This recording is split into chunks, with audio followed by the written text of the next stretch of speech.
Bonjour et bon réveil matinal, bien-aimés dans le Seigneur. Bienvenue sur notre chaîne RDC Kimafumbe, la voix de la résistance.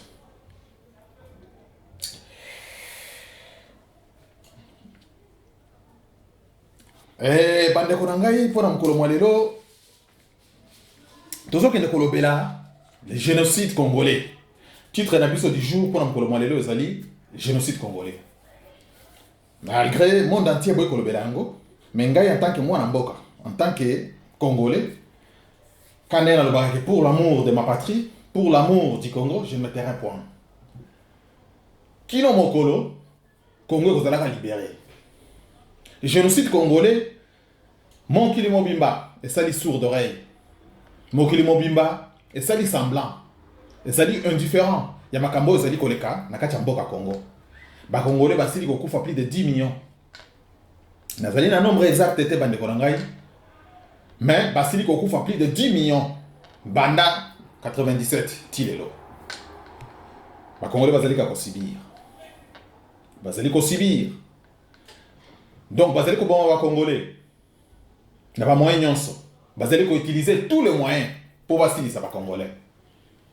Poison, viol, décapitation.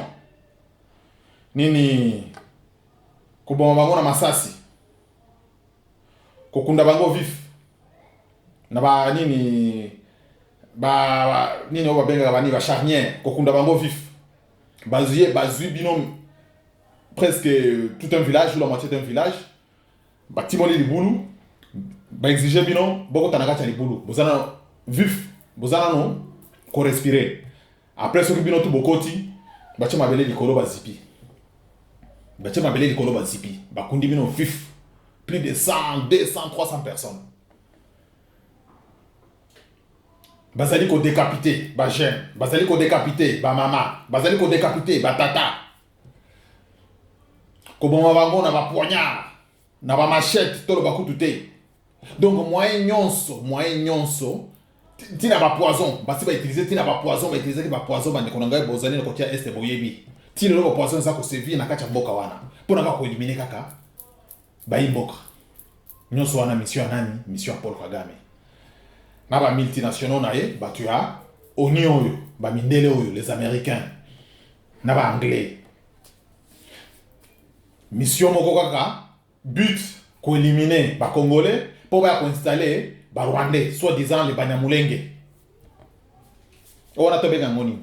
Tombé dans génocide. Pour but, ceux qui but ezali que to éliminer tribu moko boye, to éliminer ethnie moko boye, to éliminer peuple moko boye. To exterminer bango pour biso to ko s'installer na mabele na bango. Wana déjà commis na cas génocide. Attention que beaucoup éliminer bango beaucoup si ça biso nyon sauter. Mais oh déjà possible éliminer déjà. Pour Rwanda ba déclarer que génocide ka pona ceux qui 600 000 personnes, ceux qui 800 000 personnes. Mais biso toza déjà plus de 10 millions. Même si je n'ai pas les nombres exacts, mais plus de 10 millions de Congolais tués. On a tombé dans moni. Na 600 000 personnes. Ou 1 million de personnes, ceux qui doivent arrondir, 1 million de personnes. Na 10 millions de personnes. Plus de 10 millions de personnes. Tombé dans moni. Et ça, génocide. Mais bah, fande les dossiers. Bah, fande les dossiers pour bah, intérêt na bango. Et ça, na sima. Pour Rwanda, ça, le bango Moussala, hein? Yako pillé, bah, ressources minières, ya Mboka, ya Congo. Mais, quand on est tout le baraké, la vérité finit toujours par triompher. Toujours. Que vérité, il y a un escalier, le côté il y a un ascenseur, mais vérité comme un calibosso. Vérité, il y a un bandit copiment. Les autres, nous avons un rapport, mapping, il y a ONI. Des dossiers déjà, il y a déjà copiment. Bouche, ils allaient cousu. Bouche déjà, bandit koloba. Miss, ils allaient qui? Nini. Bandé.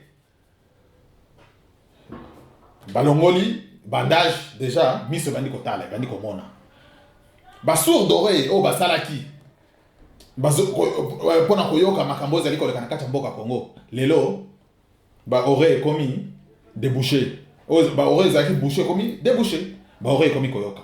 Bandi kolangai. Minoko lelo komi koloba. Lelo, rapport mapping. Et reconnaître. Quand on a semaine oyo tozali, c'est ce qui mercredi, ce qui mardi. Rapport mapping et reconnaître ouvertement que Kagame ndazali sima 23. Que armée à Kagame ezali ko servir na mabele ya Congo. Et là, on va bosser en Goana. Les lots va reconnaître déjà. Donc, Kagame déjà, il va dire que le début de la fin est bandit déjà. Ce que Mundele déjà, c'est un bandit déjà. Yo, au bandagi, ko coopérer na ye, au monde déjà qui a bandit ko le bimselo, ba rapport en dengoana. Yeba ke, bilia kiyo, bikoki. De toute façon, Kagame ko suka kama be.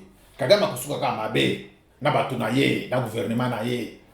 De connaître le temps de Makenga déjà. Il y a ça qui est déjà passé simple. Les Congolais, azalai koboma, ya bande ko disaka baza bantaba, eza ba soso, yepé déjà landi déjà. Yé déjà sur le temps de Makenga, est-ce que ça héros yo? Aza déjà lo dela kuna na lifelo. Azomona makambo na ye, c'est bien fait pour lui.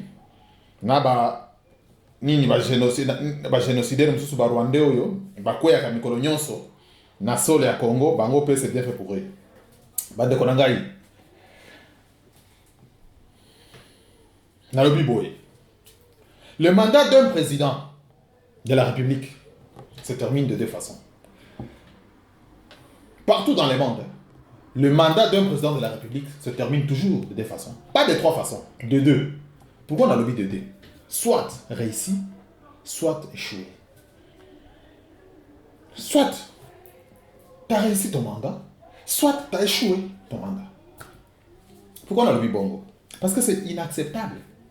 Comment on a kelelo un président na mutu ya mboka, une partie ya mboka na ye bunagana ezali na maboko ya ba nini ya M23. Le même président, une partie ya mboka na ye bunagana ezali na maboko ya M23. Ya abimi ake kobina na Marbella kuna na Espagne. Ake na feti Kobina. Alors que une partie, il y a Mboka naye. Une partie de la population Mboka naye. Basé qu'on se fait tuer na Kunagana. Na ma milicia M23. C'est inacceptable. C'est inacceptable. Naibike, vous les talibans, vous les fanatiques et anime ya Chilombo, vous continuez qu'on finga gagner au Messana. Mais je m'en fous. Je m'en fous, mais merci. Merci Binoke. Dès qu'on a Bino, Mutuna Bino, oh Chilombo, Mutuna Bino Chilombo. Pouvoir illégitime a échoué.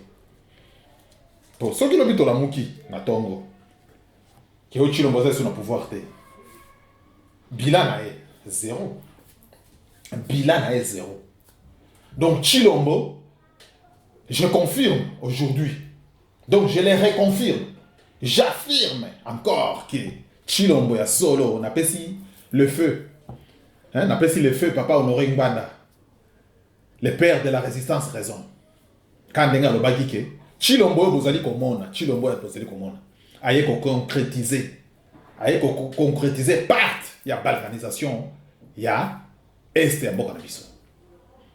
Lelo nantimi yango. Le défunt papa Honoré Ngbanda Zaki na raison.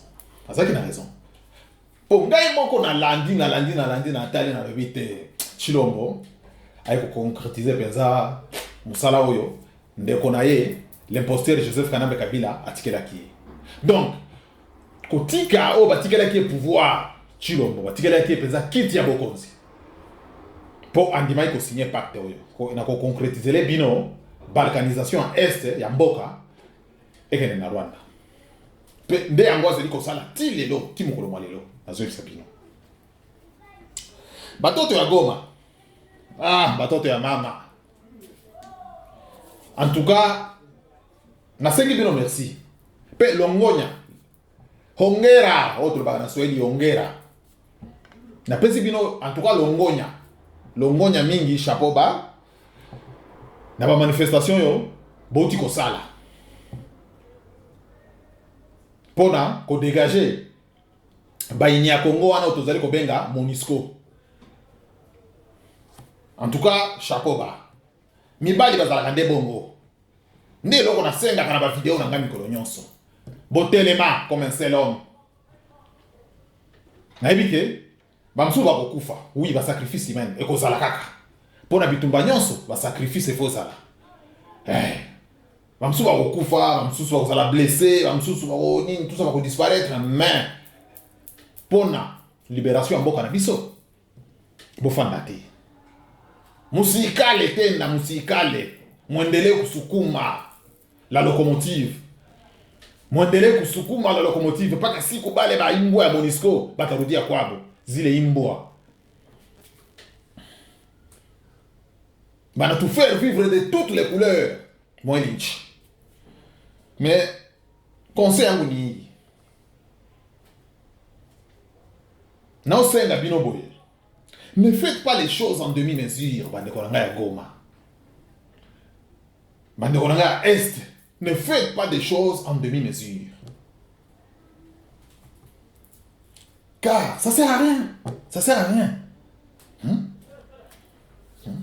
nous aurons des pertes il y aura des morts en fin de compte on n'aura aucun résultat c'est pour ça que je vous demande ne faites pas des choses en demi-mesure. Donc, si vous vous levez, si vous décidez de vous lever, levez-vous pour du bon. Donc, Bokoya Kofanda, si la Monisco venait de dégager, venait de partir, voilà. Donc, si vous décidez de vous lever pour combattre un ennemi, levez-vous pour du bon. Jusqu'à ce que l'ennemi tombe. Jusqu'à ce que l'ennemi disparaisse. Jusqu'à ce que l'ennemi dégage. Parce que quand on se lève, on ne s'assoit plus. Tant qu'on n'a pas les résultats de ce que nous cherchons. Quand on se lève, on ne s'assoit plus. Mes frères, chers et sœurs congolais. Donc, quand vous vous levez, la prochaine fois, ce que vous télémi, vous télémaga pour la libérer. Vous l'oubliez, awa toko télé, pour la kofanda na biso. Quand ceux qui Monisco, alors moi na mboko ya kei. Bawa okufa bakufa. Bawa bakotika la batika, bawa bako za la blessé, mais nous nous levons. Donc, pour nous dégager ba ennemi ya mboka Congo. Bino moko bosi découvrir ndenge Monisco penza zali complice na makambo zeli koleka na kati ya mboka na biso. Bato wana ya Monisco wana. Zama mingi. Mais merci en tout cas. Merci Lisusu. Merci Lisusu. Parce que notre nombre est notre force. Tozali ebele biso ba Congolais. Tozali ebele biso ba Congolais. Nombre na biso. Et ça peut force na biso. Baba ngisa binote. Bandeko ba Congolais. Mabanga oyo bozana yango wana na kati ya Nord Kivu. Mabanga oyo zali na kati ya Sud Kivu. Eza ba arme moko munene. Ba cocktail Molotov bobo sanate. Bobo sanate ba cocktail Molotov. Owana ezalaka ba arme moko munene. Bozelika ndenge balalika na kana bango wana ya Monisco wana. Bozwi ba milangi boche peza ba pétrole. Na ba mesh likolo. Ba milangi msu boche ba essence na ba mesh likolo. Boke kaka donc bo tourner kana bango wana. Bo lancer milangi wana. Si vous pouvez déjà monte. Après vos kimi. Et l'homme na tongo, beaucoup de sang. L'homme na tongo, beaucoup de sang. Il est temps que nous prenions notre responsabilité devant Dieu et devant le monde entier. Il est temps que nous prenions notre responsabilité devant Dieu et devant le monde entier. Nous, les peuples congolais. Parce que basakani na biso mingi. Un pays souverain comme le Congo. Un pays où tous les Congolais sont indépendants. Mais la Monisco va forcer barrière na côté ya Kasindi kuna. Va forcer barrière na côté ya Kasindi kuna pe ba beti masasi, ba nekonanga 36 Congolais ba kei. Pays autolobike tozali indépendant. Pays autolobike tozali na président. Président sika zalaki kuna soka zalaki soki na Kinshasa soki na Espagne soki wapi. Silence radio. Silence radio. Monisco tiko forcer frontière à Bomelio, ce qui neni transi neni 36 Congolais. Silence radio. Chilombo. Chilombo. Mukolo na ezali Chilombo. Chilombo mukolo na ezali. Oa traître moko munene, oa traître moko na ebite. O trahir ba Congolais na ndenge moko na ebite. Mais mbongo wana ozali koyiba yo na mwasi na yo.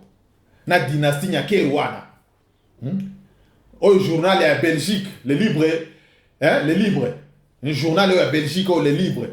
Et puis monsieur Libino Tina, et puis monsieur Libino pensa ni magazine ko. Pour na kola saka ndenge dynastie Nyakeru ezali ko piller mboka Congo. Moi sina wana Jezabel wana soko ndeko ko lokota ye wapi na ebite en tout cas. Mais mukolo ezali na yo Chilombo. Na mwasi na wana na dynastie na ina famille na ye. Mbongo nyonso bazali ko yiba bazali ko somba ba nini ba bien immobilier. Mukolo ezali.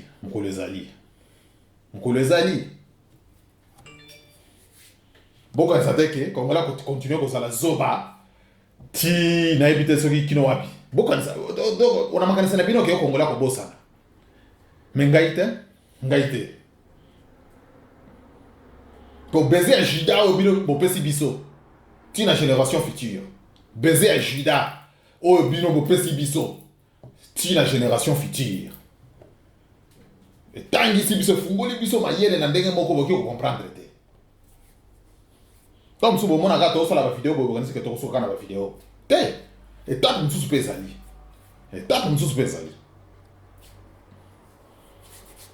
Monisco soi-disant ayaki konini ko tia pe na kati ya mboka akomi ko forcer frontière ya mboka we en tout cas ba voyou moko boye na ite soki bakende ko lokota bango wapi ba voyou moko be ba voler ya Monisco wana bozo mona wana miyibi ba barbare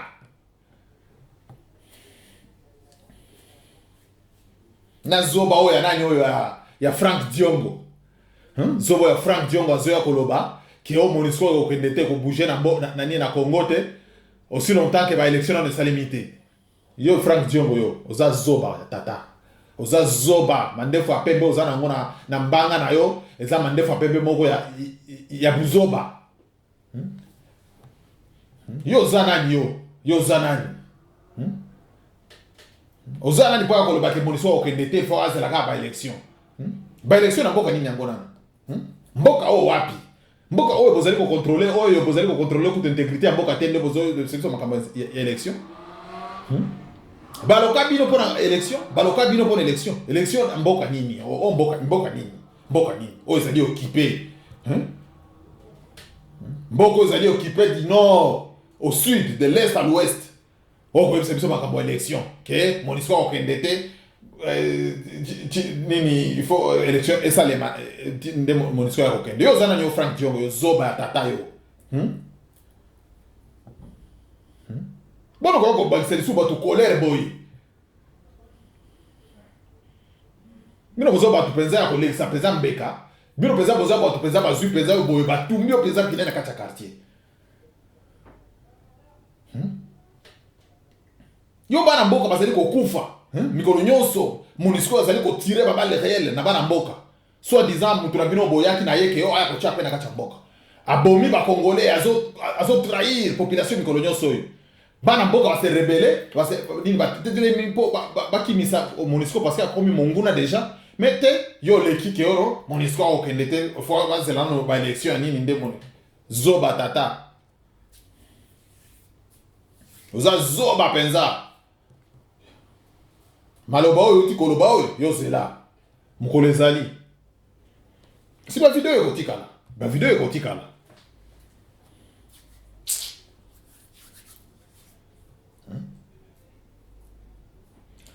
na 4 ans ya pouvoir oyo ya Chilombo en tout cas vision sécuritaire 0 vision sécuritaire donc na 4 ans oyo ya pouvoir ya Félix Chilombo 0 ba Congolais bongi boye bake na moya lelo kuna gana sana maboko ya ba étranger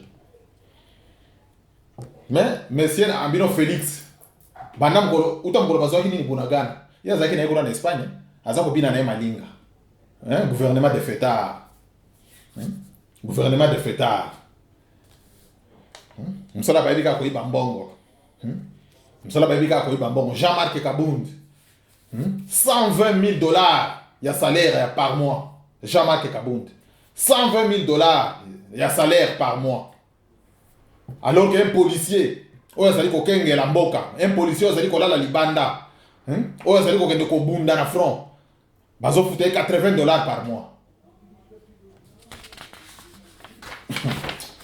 En tout cas, eza ma mingi, eza ma mingi, eza ma mingi, eza ma mingi. Bana ya Beni, bana Butembo, bana Goma, bana Bukavu, bana Est Mobimba. Boybake, nous la résistance. Nous, la résistance, nous sommes de cœur avec vous. Tozana bino, mwendele kaka ndenge bobandaki botelema bo continuer ko tia pression. Bazoba MONUSCO wana bazonge pana bango bakende. Ba libérer mboka wana. Pour maloba ya nini ya secrétaire général adjoint de la MONUSCO. Oya lobby. A lobby nini? A avoué que le plan de la MONUSCO est de rester encore 15 à 25 ans pour ensuite créer une deuxième MONUSCO. Batona soki batikali na mboka wana pendant 15 ans sur les liboso, to 25 ans, c'est fini mboka wana ki. Ba Congolais c'est fini donc, ba Congolais c'est fini. Donc vous allez effacer nani na surface ya monde. Ngana zo sabino. Soki ka MONUSCO etikali kaka ke pendant 15 ans lisusu. To ata 5 ans. Je sais dans le biquet. Naïbité. Bande qu'on a vu sur Rosana Kachamboka wana, c'est fini. C'est fini. C'est bon. Mais des plans MONUSCO, pour secrétaire général adjoint, il y a MONUSCO, il y a lobby. Et pour y arriver, pour mettre sous 15 à 25 ans à Kachamboka wana, il faudra maintenir les Congos dans le chaos, en fait de justifier notre mission. Bozo kanenge bato baza penza basali ya satana ya solo solo. Bozo ka babulo bato bazali kolingela biso. Pour ne pas continuer à nyonga biso, continuer à piller les ressources na biso, ba continuer à faire souffrir biso, sinon on va balkaniser mboka wana. Tango tozea wa tozoloba makambo bo tozeli ko dénoncer, ba nini ba boule ba piavelik, oh mindele bazali nango. Bino bozo finga biso. Bino bozo mona biso ke o tozangi musala. O makelele ya pamba. O kanga munoko. O zazoba. Vous allez confier biso. Donc, MONUSCO, pour y arriver, lobby, il faudra maintenir les Congos dans le chaos afin de justifier notre mission au Congo. Dingue la France et Zali pour maintenir 14 pays dits indépendants africains dans la pauvreté. N'a qu'à imposer les francs CFA comme monnaie nationale. Batumou indora na loka biso. Nana loka mutu mwindu. Nana loka africain bande korangai. Nana loka mutu mwindu. Nani?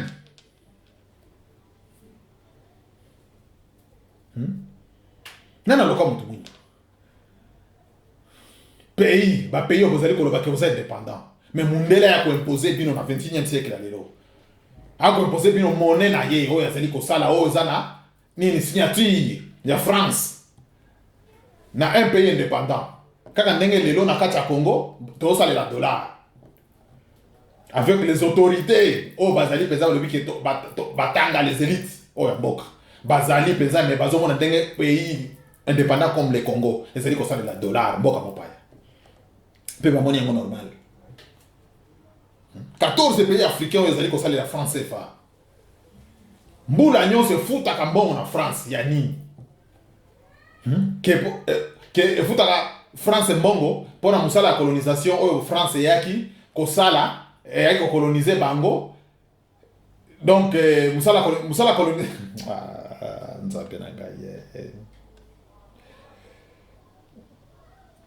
est-ce que à part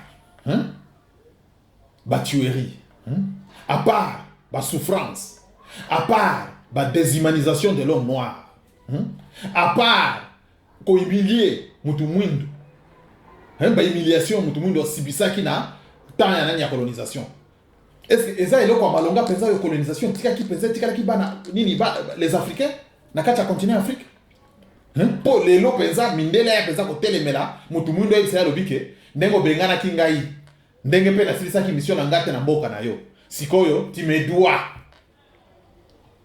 po ebonga ko tika ngai na silisa mission na ngai donc ya ko déshumaniser bino ya ko humilier bino ya ko rendre bino esclave ya ko boma bino ole bonga ko tika ngai donc na sala o penza musala ndenge sengeli mukolo na komona ke na lembi déjà na sina lembi nde na bimi na malembe na zonge pa na ngai na ni na Europe mais siko ndenge o yaki siko déclarer o bengani ngai par force on obi ke biso to lingito sa indépendant bino bozonge pa na bino donc tu dois me dédommager bande ko na ngai pe ba président africain ba lobi ke to tanga to sali indépendant bandimi ba lobi oui on va commencer à vous dédommager chaque année il faut yoka ba somme bande ko na ngai alors que leur peuple bande ko na bango bazali ko croupir bazali ko kufa nzala mikolo nyonso oya ko yebisa ngo lobi ke tozana na ba élite on a des politiciens intellectuels tozana ba président o baza mayele o batanga mais franchement tokende pai tozo de pai bo fanda nanu bande ko na ngai bino bato bazali ko landa vidéo yo bo fanda nanu bo kanisa même 2 minutes mutu oya yaki pona ko déshumaniser yo mutu oya yaki pona ko humilier yo mutu oya yaki pona ko rendre esclave mutu oya yaki akuti na mabele na yo abotoli yo mabele akomi ko boma yo ko kata maboko donc a tieni yo donc nini ba à faire vivre de toutes les couleurs. Après tango siko yeko comprendre que te mutu ezali ennemi na yambaki lokola na katisa ki eza mutu oyo toko travailler na ye toko azala partenaire na ngai mais na ye komona ke mutu oyo azaka ka copier ngai azali ko boma ngai azali ko faire vivre moi de toutes les couleurs o benganie tango benganie mutu wana sikoyo aye kozongela ya lobi ke non nengo bengana ki ngai pe na sisa ki mission na ngai te il faut bana kofuta ngai chaque année autant nani ya mbongo yo po ndimi lisusu ke ora ko bana futa yo mais franchement pe olingisko lobby mutwana ko respecter yo ako respecter nani ako respecter yo ndenge nini bande ko ngai voilà et si quand lelo mundele ti lelo azo considérer biso ka lokola esclave voilà ozomo pe lelo bazali ko kitana kati ya Afrique baza pe ko kende sikoyo ko tia ba loi pe ba président africain bazali ko ndima mutu mwindo autande wapi Yesu Kristu azase mondele bantamba na ye nyonso bango se mindele tango mosusu mawatro mutu mwindo auta wapi na mayele ya buzoba ya boye ko faire sombrer toute la génération na buzoba ti lelo biso nyonso tozali kaka sima kaka ya buzoba oyo bankoko batika ti lelo biso pe tozaka ko sombrer kaka na kati ya nyango photo la moka peuple africain photo la moka lelo ba vérité ba réseaux sociaux yo ba vérité za tout partout na ba réseaux sociaux kala ba ndo mbele biso vérité pote ba ka vérité te ba falsifier histoire na école kuna batangisi biso bilo moko ezanga tina ba histoire moko ya ba Napoléon ya banani ya mindele ngana kenda Napoléon wapi napenda sana histoire mboka na ya Congo na kenda Napoléon na De Gaulle wapi na kenda Hitler wapi oliba tangisa biso ba histoire ya Afrique bazo tangisa biso ba bilo mwa ba Jeanne d'Arc ya banini tout ça boy na boy poto kenda ngo wapi nyonso na kapona nini ko maintenir quelque esclavagisme mundela sali biso buku atindele biso na Afrique po banda tangisa biso mutu mwindo pe azui alobi asa mayele abandi ko tangisa biso ba histoire kaka mindele comme quoi neti biso tozana ba histoire te neti biso wa noir tozaka na ba histoire da biso te tozaka na ba histoire mais non ba préférer ba tangisa biso ba histoire mindele ba Jeanne d'Arc ba Napoléon ba Hitler ba Rani soki ba Frank Roosevelt voilà mondele nyonso wana salaki yango na mayele po continuer ko maintenir biso na kati ya esclavage lelo eza mingi eza mamingi bandeko na ngai tokende lobela rapport mapping mpo na moni déjà tant ekomi ko nini tant ezobenda biso mpenza na ndenge moko ya nini ya tokomi kochite déjà bandeko babolingo tokende kolobela conclusion ya rapport mapping le rapport des experts des Nations Unies sur la RDC dévoilé kaka na kati ya semaine oyo pour la présence ya militaire rwandais na territoire congolais bandeko na lundi interview na Afrique Matin, un journaliste azali ya Mundele azali ko interviewer le ministre des Affaires étrangères monsieur Christophe Lutundula, notre ministre le ministre des Affaires étrangères ya mboka Congo ya RDC comme on ezalaka monsieur Christophe Lutundula na ndenge lelo rapport ya ONU efundi Rwanda pour na soutien na ye ya milice ya M23 pour na déstabiliser RDC pe na pour la présence ya ba militaire rwandais sur le sol congolais. Mais maomingi pour la réponse il y a soi-disant les ministres des Affaires étrangères ya mboka munene lokola RDC. Pe le chef de la diplomatie de la République démocratique du Congo. Pe singai et révolté ngai bandeko na ngai.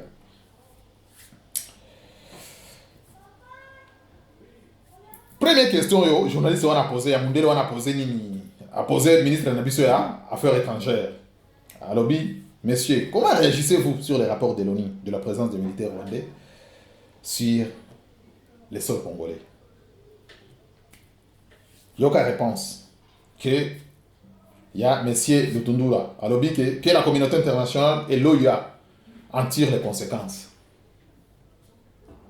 Alandi si pe maloba ni tout ça boena boeme nazoe kaka bref nazalaka bref que la communauté internationale et l'OIA en tire les conséquences. Communauté internationale na OIA conséquences ni ko tirer na makambo yo bango bazali ko se gaver bango bazali sima makambo yo to belelaka na ba vidéo papa le feu le défunt papa Honoré Mbanda le père de la résistance abane ko belela depuis 2005 abandai ko belela abandai ko boka mbela pona bakonzi ya Congo azobisa bango ba modèle ya ko suivre pona ko stopper hémorragie oyo ya ba Rwandais na kati ya sol congolais abandai ko pesa apesa bino ba stratégie na ndenge Félix ayi ko ndima ko zwa bokonzi pouvoir pour ayebaki ke aye ko balkani aye pensa ko concrétiser pacte la communauté internationale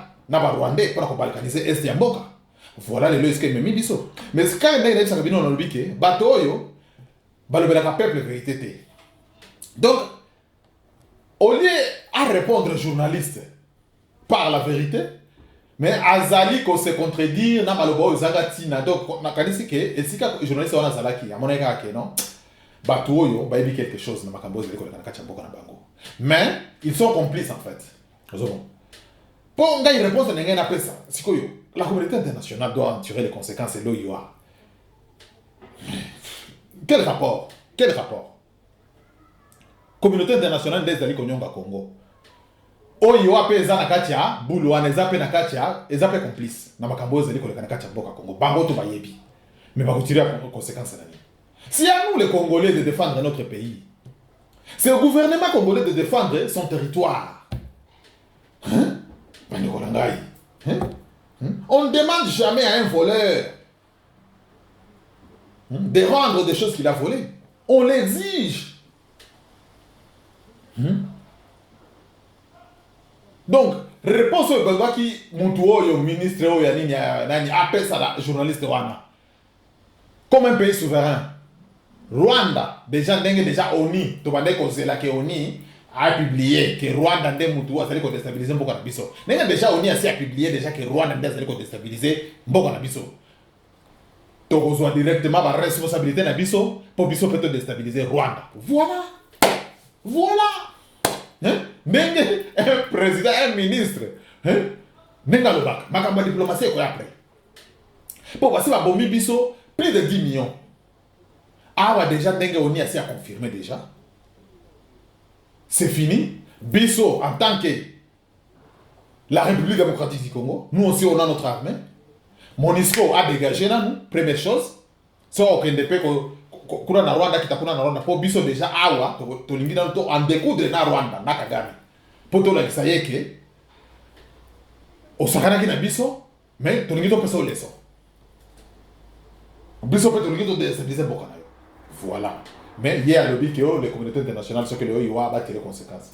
Maintenant le lobby par la complice. Il y aura une deuxième question. Est-ce que vous entendez les sanctions de la part de l'Union internationale contre les Rwandais? Ou est-ce que le Congo lui-même ne peut pas sanctionner Kigali? Il y a une question, il y a un journaliste Wana Mundela Zoki Kotuna, ministre de l'Affaires étrangères. Il y a une réponse. Oui, nous avons déjà suspendu les coopérations et la mise en œuvre de tous les accords et tous les engagements que nous avons pris. Yo bazo tuna makambo yako punir un voleur Kagame aiko déstabiliser mboka na yo abomeli yo plus de 10 millions comme un pays indépendant comme un état souverain batuni yo balobi est-ce que c'est la communauté internationale a punir to yo moko congolais qui ko punir Rwanda te mais il y a zolo bakeo to si de mettre en œuvre to si déjà to kati bani bokati ni Rwanda ce qui Rwanda air et yaka et kitaka na Kinshasa tilelo bokati ni est-ce que ni ambassadeur ya Rwanda Vincent Karega bosi bo limoja bosi bo bengana bosi bo zonse na Rwanda bona kaka basinyo ko lokse bino ke bozali complice na makambo ezali ko lekana kacha mboka na bino bato bozali ko bomisa ba congolais ki oto sito couper ba accord nino boko couper o ba accord nino bozali na ngo boko couper Rwanda tilelo ezali ko se servir na kacha mboka ya Congo. Au lieu de cette réponse que nous n'avons pas le temps de faire une demande à la petite armée rwandaise de retirer ses soldats. Nous allons assumer sur le terrain et leur faire payer cher. Ils ne quitteront pas notre territoire vivant. Nous allons tout faire pour les faire payer. Voilà la réponse au ministre. À couper sa journaliste Wana. Déjà, on est déjà makambo déjà c'est bimi déjà. On est déjà c'est abimi c'est déjà moins d'ambo ya dossier. Abimi c'est déjà moins d'ambo ya réponse. À reconnaître que Rwanda allait ko agresser Congo. Rwanda allait ko déstabiliser Congo. Rwanda allait ko bomba congolais. Solution zani. On saute sur l'occasion. Biso pe ya ko punir Rwanda. Na armée na he. Ko déstabiliser pe Rwanda. Aye ba ke c'est que makambo na sala ki na Congo. Les longs pe comme lingai. Voilà, il y a zali ko lobaki auto stock parti ba accord ni possible kati. Ozo kosa banani. Bana mikendo zali ko kosa yo kanisi journaliste wana zotu na yo ba mituna. Ayebi histoire que ça yebi. Buzoba. Un ministre moko boy soit disant un ministre. Pouvoir illégitime moko kede ko so. Tala le ndenge est-ce que comme sibino. Tala le ndenge bonyoko libana bande ko na bino ba congolais. Pona kaka mbongo yo bozali. To komona est-ce que nini bokole la mbongo wana. To komona bino sika nini bokole la mbongo wana. Biso na bino. So quand Nzamba continue ko prêter biso vie, na se moya. To komona ka iska ni bokolela ka mbongo wana. So to kondima ka to kuvaka ba pona ba nani lokola ba martyr na ka pona Congo. Bazoba. Ba tu no makamsusu répondre makamsusu. Coopération ni ko sibokati. Rwanda ile kitaka mikono nyonso na Congo. Kagama yaka mikono nyonso. Ema Jones ka barebe bakitaka mikono nyonso na kacha mboka wana. Lelo ba militaire rwandais bazali bakangi bunagane sana maboko na bango. Bozangi armée? Sfar de ces wana. Armée na bino moko bozali ko trahir yango. So ke na front bo trahir déjà bango bo pose déjà ba rwandais ba plan nyonso armée na bino FARDC. Boza bandoki. Mais le jour viendra.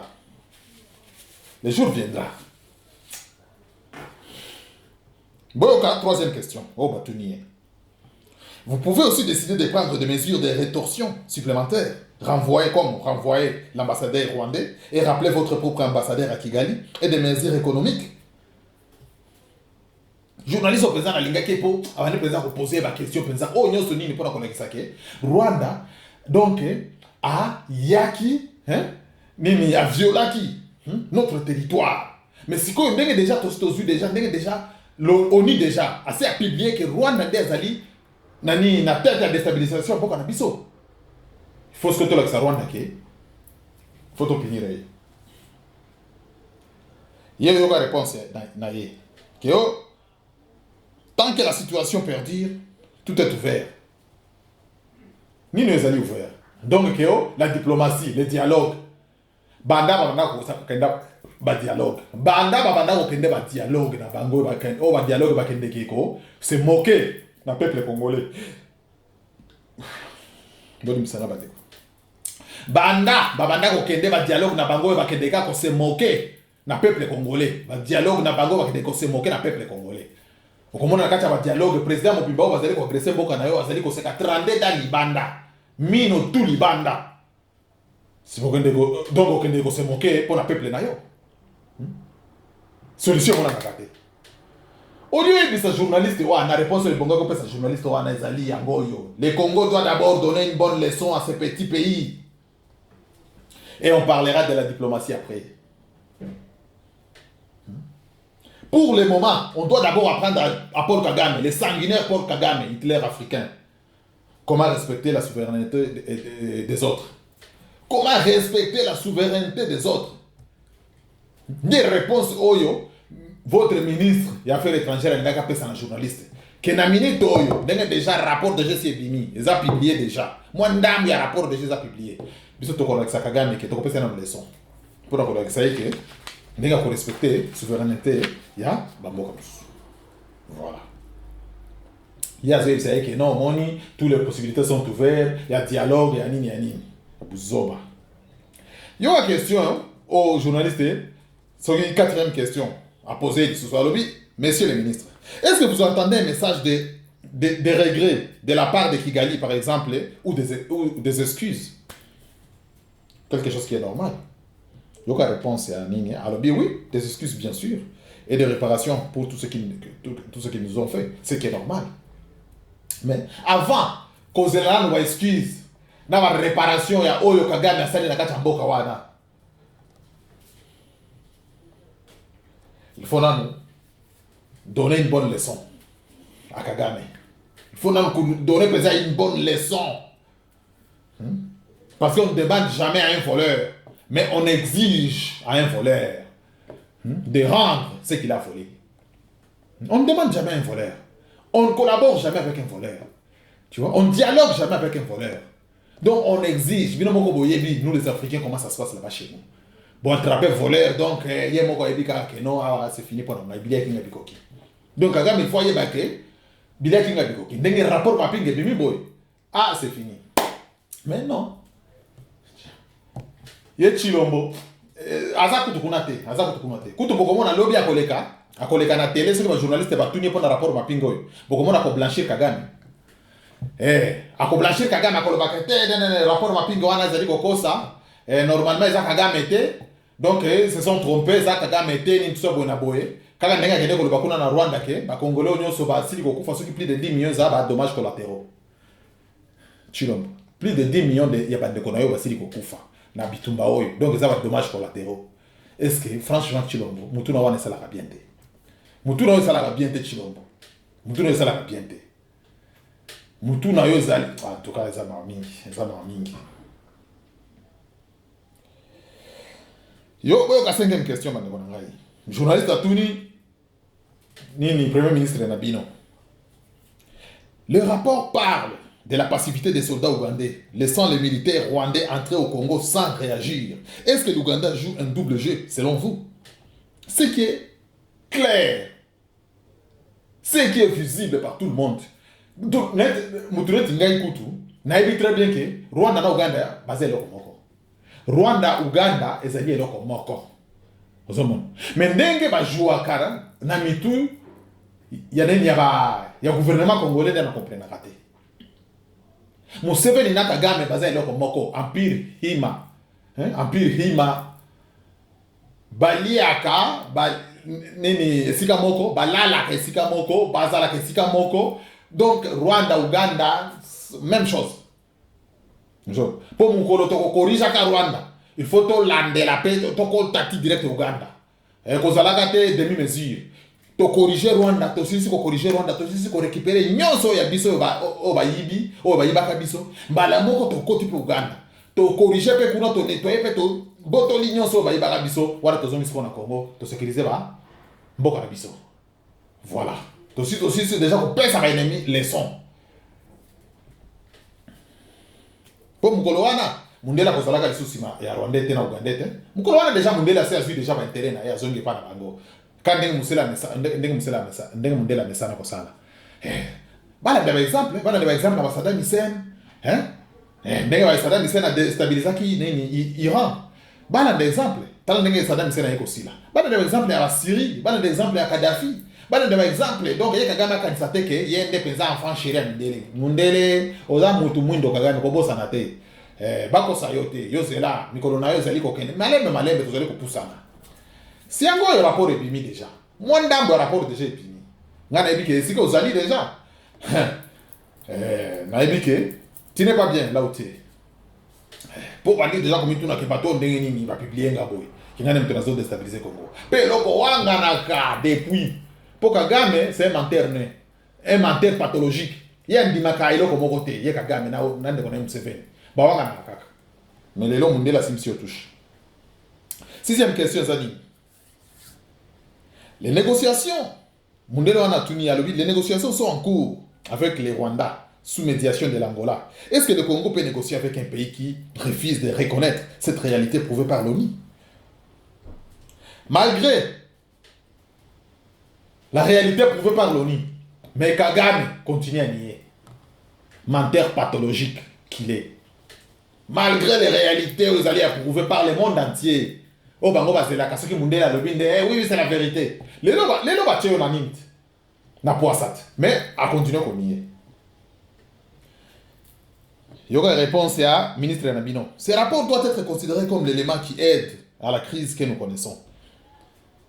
Il faut que les M23 quittent le territoire qu'elle occupe et il faut que les Rwandais cessent d'apporter son soutien aux M23. Messieurs les ministres. Eza ma mingi na ba réponse na yo ambiguë et banité ce que l'ingolo banini. Eza ma mingi. Un ministre d'un pays comme la République démocratique du Congo, d'un pays souverain, d'un pays soi-disant indépendant, oso répondre le kola mwana muke. Négociation nino kende ko fanda na Rwanda na table. Négociation nino kende ko fanda na M23 avec des rebelles M23 na table Franchement, qu'est-ce que vous êtes en train de négocier avec des voleurs, avec des bandits de long chemin? Vous connaissez pas toi la négociation négocier ça, guerre na kachamboka wana. Bon négocier combien de fois? Pour parler combien de fois? Dialogue combien de fois? On ne peut même pas compter, on ne peut même plus compter. Combien de fois vous avez dialogué? Mais nous sommes parce que ça va toucher. Là ça que tu vaux rien. Tu vaux rien. La réciprocité, c'est la solution, point barre.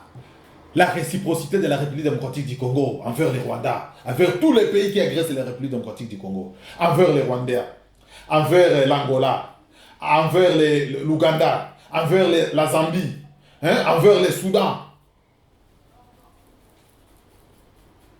C'est ça la solution, point barre. Pour bâtonner soit na bakota na kati ya mboka na biso. Bakota bulu yiki, bakota mobulu, baboma, bapia, baviola, bayiba. Et l'autre pour respect à un Congolais zone en kati mboka na Centrafrique, il faut qu'il y ait réciprocité. Kaka ndenge basala, biso pe photo zone biso yango. Donc les rendre la monnaie de leurs pièces. C'est ça la seule solution qui nous reste nous les Congolais. Rendre la monnaie de leurs pièces à nos ennemis. Point barre. Après on parlera après. Et après on pourra s'asseoir sur une table pour parler, pour négocier, pour échanger. Mais avant, il faut d'abord les punir. Il faut d'abord les donner une bonne leçon. Une bonne fessée. Et puis récupérer tous nos biens, tout ce qu'ils nous ont volé, tout ce qu'ils nous ont pillé dans notre pays. Et là, on pourra s'asseoir. On pourra dialoguer, on pourra discuter. Mais sans cela, aucune négociation. Aucun pour parler, aucun. Donc, aucune négociation. Namonite. Yo yibingai. Oyo piengai shengai. Obetelinga mwasi, obetelinga bana. Lobi, bato sko oyeko yana bato. Ke ono, boya tofanda na mesa, to solo la, talaka kadit so bona boyo, azan de kono, to azan voisin. Nako bisa mebite yo, mutu na weza. Zela, mukolo to solo la ka. Eza mukolo ngape. Omoni makambo aussi ko sala ngai. Il faut on a répondre yo. Mukolo aussi sanga yo pe ko répondre bien. Wana sikoyo de to bengisa ka sikoyo ba négocier nini batoyo ba ko fani cette na mesa poto solo la sikoyo comme ba ni voilà ndenge zalaka ezate ke yo beti o violer o bomi o yibi après lobi yo ko ela ka batu ke o boya bo ke ndo sala to solo na ndeko na ngai te na minute na sande ko na yote na sande ko na yote zono eza ma mingi bande ko na ngai eza ma mingi pour la ministre na biso ya nini. Non. Donc les grands arrêteront de dominer quand les petits arrêteront de ramper. Les Africains, on a lobby en gros pour la africain, pour toute l'Afrique. Parce que les grands besoins, kabino zaba mindele. Osomon. Bango ko tika la ko dominer biso, ko tika la ko dominer biso, ko biso ko tika la ko ramper devant bango. Osomon. Poso ko moni mundele ongunzami. So ko moni mundele ongunzami. Mundele za mutu lokola yo. Mundele za mutu neti yo. Pokaka abongisi mboka na ye afeli mboka na ye komi kitoko yango wana kaka donc elengi ya miso kwa po epana ye kaka za na misala asala ka misala futa ka batu ndenge sengeli voilà mais azaka mutu neti yo ba faiblesse neti yo ba qualité ba nini neti yo voilà c'est tout. Faut noir il faut africain comprendre le kwa na kote le kona na mutu na eloko wana ba dirigeant ya bidele baza ba bandi moko baza intelligent koleka baba nini ba dirigeant ya Afrique bango baza pesa ba vrai bandit même intelligent mais sikoyo o toza na biso ya Afrique ba bandit ya buzoba ba bandit bête yeso ko zo iba penza azola kisa penza ke nazo iba mais mundele penza ya iba kaneti puku azoli ape azofula aoli ape azofula na ndenga kosilisa yo kwa ko comprendre ka soki ka otikeli mokokoli. La MONUSCO doit dégager.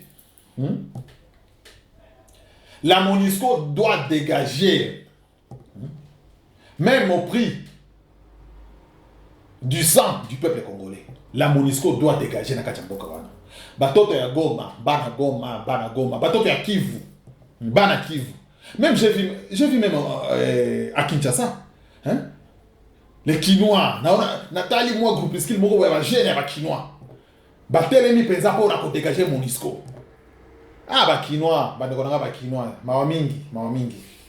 Binoka ka ambiance, hein? Binoka ka ambiance penza fêtard, penza ka ambiance komela, kolangwa basi, ba théâtre na bino ya buzoba oyo ba comédie ya buzoba ezanga tina. Nde binoka bozo fandela. Bota la penza ba ndeko na bino, tout un groupe skill de jeunes. Bazali penza ko manifester pour na MONUSCO est dégagé. Na moni penza presque toute la population na kacha ba okama bango ba sala ni uli bo rejoindre ba ko na bino bo manifester pour na ko dégager MONUSCO te mutoro mutoro ba vacation na ba okama penza groupe skile ba jeune ba bazali ko nini ko manifester pour na nini MONUSCO et dégager na kacha nini ya Congo eza passe peuple chinois hein. Donc yo bambula nyoso eleki donc tu ne comprends rien en fait. Yo donc tu ne comprends rien, à part la musique, à part la fête, à part basi. Hein? Na ko ka ba voyage kaka okima mboka oya kotona poto. Voilà iloko ezali ko intéresser ba kino. Ba musique na bino ba ndeko lo bakio, il y a le 30 juin. Il y a le 30 juin ba tiela ki bino ko za la grand événement. Bokei ko toni sa stade pour na ko soutenir bato oyo bakanisela kata bino te. Grand événement au Bozelaki yango grand événement au Bozelaki ya ba sataniste na bino ba musicien international yango wana eza pasi eza ma mingi bande ko ngai eza ma mingi nazongele lisusu bana Beni bana Butembo batoto ya Goma batoto ya Bukavu batoto ya Este yote bana Este Mobimba. Je suis de cœur avec vous. Longonia, la résistance de cœur avec vous. En tout cas, continuez comme ça. Bon, continuez. Moins de délai, tout moins de délai. Ça finira par payer. Ça finira par payer. Notre cause est juste. Notre cause, dont nous défendons, cause mauvaise noble. To continuons. To persévérer, en tout cas, na ma maso to sali ko sala. Mukolo moko ko payer kaka, En tout cas, que la lutte continue. Namoni bandeko na ngai en tout cas na komi na suka, tango déjà ekei. En tout cas na komi na suka, ma maso nazala ki na ngo pona bino lelo pona mukolo lelo ya ngoyo. En tout cas, vous partagez vidéo yo. Ba commentaire na bino pe sala ga moi bien. Bon continuer en tout cas ko s'abonner na page na ngai ya RDC ki Mafumbe. So tozaka wana pona koyela ka bino kaka. Maïma so ezali koleka na kati ya mboka na bino pona ko dénoncer kaka ba buzobo ezali koleka na kati ya mboka na biso pona ko dénoncer ba ennemi na biso. Poto yebaka bango en tout cas. Pe totangisaka bana na biso ba histoire ya mboka na biso RDC République démocratique du Congo. Totangisaka bana na biso penza bazala penza ezala penza ancré penza na mitu na bango ba histoire ya mboka na biso. Na ba ennemi na biso makambo to ezali koleka na kati ya mboka na biso il faut penza bana na biso ba yebaka yango. Voilà quoi. En tout cas, nzamba zala na bino, eskanyo so bozali. Que Dieu bénisse la République démocratique du Congo. Donc continuer en tout cas, la lutte est longue, la lutte penza kozala penza est longue, penza po makambo et bombami penza na sima, bombami pour na congolais. Donc ça est belé, mais avec Dieu nous gagnerons. Nous gagnerons. Quand ils vous feront la guerre, mais ils ne vous vaincront jamais. Malgré qu'on a biso bakei penza ebele, mais to continuer kaka. Suba to kolonga bitumba oyo. En tout cas, ma tiki bino, bon dimanche à tout le monde. Est-ce que nous saison bino? To continuer kaka ko bunda. En tout cas, que Dieu bénisse la République démocratique du Congo. Nakanisi so nzamba lingi, akuta nsekiso sumba la sima. Merci, na sengi bino merci en tout cas. Na balandi nyonso ya RDC ke Mafumbe, nzamba zala na bino na mabota na bino. Pe hommage na ba famille nyonso ebungisi bato na kati ya mboka na biso ya République démocratique du Congo. En tout cas, nzamba za continuer kozala na bino continuer ko nini ko sunga bino. Toza balongi pe etumba oyo tokolonga ngo. Le temps que ça prendra, tous à la persévérant. En tout cas, bye bye. On va la cima.